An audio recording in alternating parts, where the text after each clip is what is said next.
നമസ്കാരം. ഇന്ന് നമ്മൾ സംസാരിക്കാൻ പോകുന്നത് 20-ാം നൂറ്റാണ്ടിന്റെ ഗതി തന്നെ മാറ്റിവരച്ച ഒരു സംഭവത്തെക്കുറിച്ചാണ്.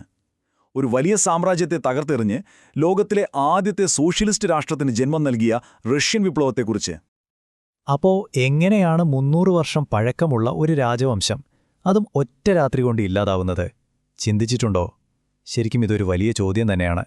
ഇതിന്റെ ഉത്തരം തേടിയാണ് നമ്മളിന്ന് യാത്ര ചെയ്യുന്നത്. ആ ഉത്തരത്തിന്റെ കേന്ദ്രബിന്ദു ഒരൊറ്റ വർഷമാണ്, 1917. നൂറ്റാണ്ടുകളായി ഉള്ളിൽ പുകഞ്ഞുകൊണ്ടിരുന്നതെല്ലാം ഒരു അഗ്നിപർവ്വതം പോലെ പൊട്ടിത്തെറിച്ച വർഷം. അപ്പോൾ ശരി, നമുക്ക് കാര്യത്തിലേക്ക് കടക്കാം. ഈ വിപ്ലവം എന്ന് പറയുന്നത് ഒരു ദിവസം രാവിലെ പെട്ടെന്ന് പൊട്ടിപ്പുറപ്പെട്ട ഒന്നല്ല. വർഷങ്ങളായി സാമ്രാജ്യത്തിനകത്ത് ഇങ്ങനെ പുകഞ്ഞുകൊണ്ടിരുന്ന ഒരുപാട് പ്രശ്നങ്ങളുടെ ഒരു ക്ലൈമാക്സ് ആയിരുന്നു അത്. ഒന്ന് ചിന്തിച്ചു നോക്കൂ. രാഷ്ട്രീയമായി നോക്കിയാൽ സാർ ചക്രവർത്തിയുടെ ഒരു ഏകാധിപത്യ ഭരണം, ആർക്കും ഒന്നും പറയാൻ സ്വാതന്ത്ര്യമില്ല. സാമ്പത്തികമായിട്ടോ, കർഷകർക്ക് ഭൂമിയില്ല, ഫാക്ടറികളിലെ തൊഴിലാളികൾക്കാണെങ്കിൽ വളരെ മോശം സാഹചര്യങ്ങൾ.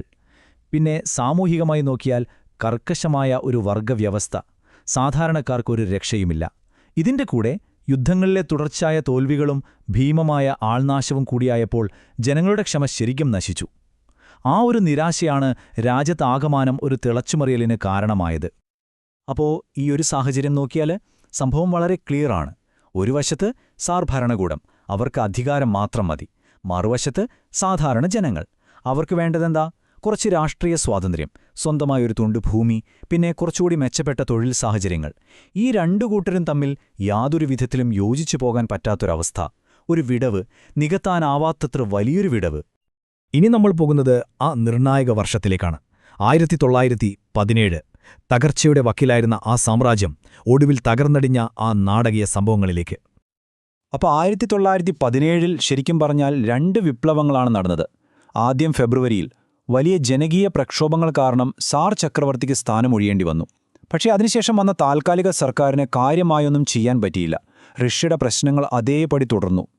ഈയൊരു അധികാരത്തിന്റെ വിടവ് അത് ലെനിനെപ്പോലൊരു നേതാവ് കൃത്യമായി തിരിച്ചറിഞ്ഞു. ചരിത്രത്തിന്റെ ഗതി മാറ്റാനുള്ള ആ അവസരം അദ്ദേഹം ശരിക്കും മുതലെടുത്തു. അദ്ദേഹത്തിന്റെയും ബോൾഷെവിക്കുകളുടെയും തുറുപ്പുചീട്ട് എന്തായിരുന്നുവെന്നറിയാമോ? വളരെ ലളിതമായൊരു മുദ്രാവാക്യം: സമാധാനം, ഭൂമി, ഭക്ഷണം. വർഷങ്ങളായി യുദ്ധം കൊണ്ടും പട്ടിണി കൊണ്ടും വലഞ്ഞ സാധാരണക്കാർക്ക് അവർക്ക് കേൾക്കാൻ ആഗ്രഹിച്ചതും ഇതുതന്നെയായിരുന്നു.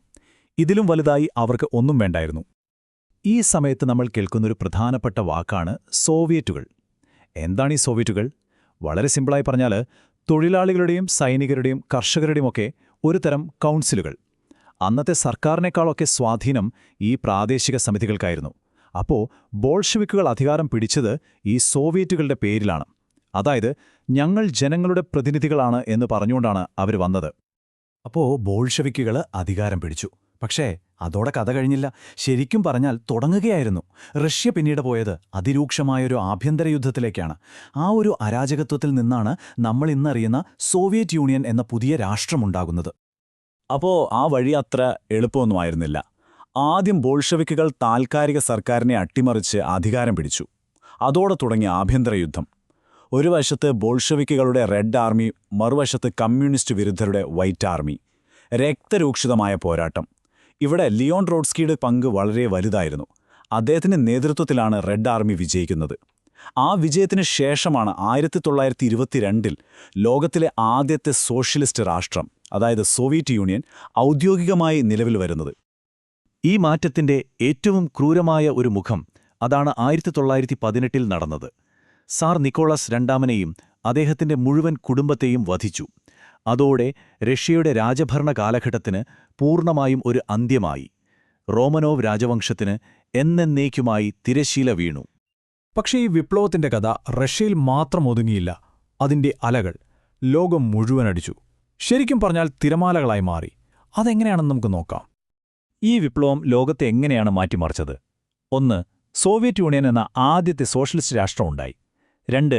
ഇത് ചൈന, ക്യൂബ, വിയറ്റ്നാം പോലുള്ള രാജ്യങ്ങളിലെ കമ്മ്യൂണിസ്റ്റ് പ്രസ്ഥാനങ്ങൾക്ക് വലിയ പ്രചോദനമായി. പിന്നെ ലോകത്ത് അതുവരെ ഉണ്ടായിരുന്ന മുതലാളിത്താധിപത്യത്തെ ഇത് ശരിക്കും വെല്ലുവിളിച്ചു. ഏറ്റവും പ്രധാനമായി പിന്നീട് വന്ന ശീതയുദ്ധത്തിന്റെ ഒരു പ്രത്യാശാസ്ത്രപരമായ അടിത്തറ പാകിയത് ഈ വിപ്ലവമാണ്. ഏഷ്യയിലെയും ആഫ്രിക്കയിലെയും കോളനി വിരുദ്ധ പോരാട്ടങ്ങൾക്കും ഇത് വലിയൊരു ഊർജ്ജം നൽകി.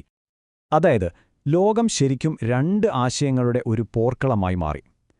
ഒരു വശത്ത് സ്റ്റേറ്റ് എല്ലാം നിയന്ത്രിക്കുന്ന കമ്മ്യൂണിസം. മറുവശത്ത് സ്വകാര്യ ഉടമസ്ഥതയിലുള്ള മാർക്കറ്റ് ഇക്കോണമിയായ മുതലാളിത്തം.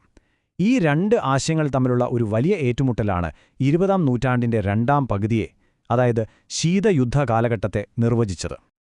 അപ്പോൾ ഇതെല്ലാം പറഞ്ഞു നിർത്തുമ്പോൾ ഒരു വലിയ ചോദ്യം ബാക്കിയാണ്.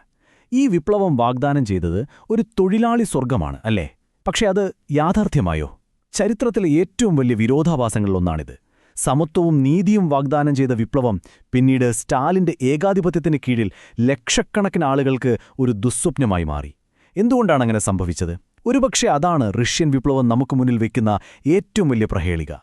ഇന്നും ലോകം ഉത്തരം തേടിക്കൊണ്ടിരിക്കുന്നൊരു ചോദ്യം.